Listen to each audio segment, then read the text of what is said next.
चुप न पाओगे, चुप न पाओगे।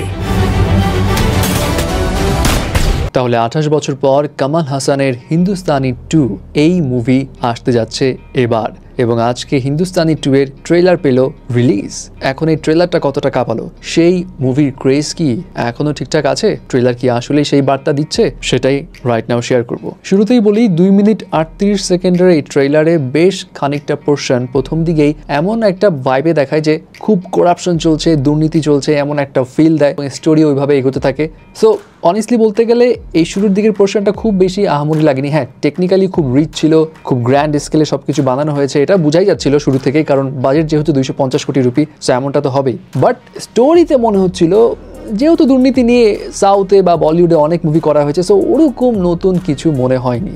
বাট যখন দুর্নীতির এই বেড়াজাল থেকে কেউই মুক্ত হতে পারছে না, কেউ এটা থামাতে পারছে না, যখন সবাই চাচ্ছে সেই লোকটা আবার আসুক, তারপরে এন্ট্রি হয় কামাল হাসানের। এবং কামাল হাসান যখন এন্ট্রি নেয় তখন ট্রেলারটা একটা অন্য মাত্রা অ্যাড করে, এবং ট্রেলারে যতক্ষণ কামাল হাসানকে দেখা গিয়েছিল ততক্ষণই ভালো লাগছিল এবং মুভি দেখার জন্য আগ্রহ বেড়ে যাচ্ছিল। ট্রেলারে কামাল হাসানের লুক তো ভালো ছিলই, এছাড়া তার অ্যাকশনগুলো ছিল অন্যরকম। ডিরেক্টর এস শঙ্কর কিন্তু ইউজুয়ালি তার অ্যাকশনে একটু ডিফারেন্ট কিছু একটা আনার চেষ্টা করে, এবং এখানেও তাই হয়েছে। স্পেশালি ওই ট্রেন ফাইট সিনটা কিন্তু অন্যরকম ছিল। ভিজুয়ালাইজেশন ট্রেলারে খুব স্টানিং লেগেছে, শুরুতেই বলেছি টেকনিক্যালি বেশ রিচ ছিল, সো গ্রাফিক্সের কাজও এখানে ভালো ছিল।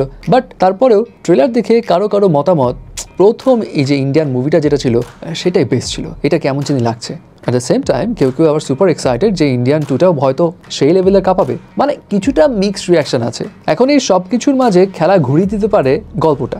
যদি গল্পটা শুধুমাত্র দুর্নীতির এগেনস্টে ফাইট হবে এমন লিনিয়ার না হয়ে এখানে কোনো স্ট্র্যাটেজি দেখায়, মানে কামাল হাসান ধাপ করে না মেরে যদি কোনো চালাকির সঙ্গে কিছু গেম খেলে, তাহলে হয়তো এই সিনেমাটা বড় বাজি মারতে পারে। এবং দেখে মনে হচ্ছে কামাল হাসানের ক্যারেক্টারে একটা টুইস্টও থাকবে। সো দেখা যাক মুভি আলটিমেটলি কেমন হয়। এখন হিন্দুস্তানি 2 বা ইন্ডিয়ান 2 এই মুভির ট্রেলার যদি আপনি দেখে থাকেন তাহলে আপনার কাছে কেমন লেগেছে অনেস্টলি জানাবেন কিন্তু।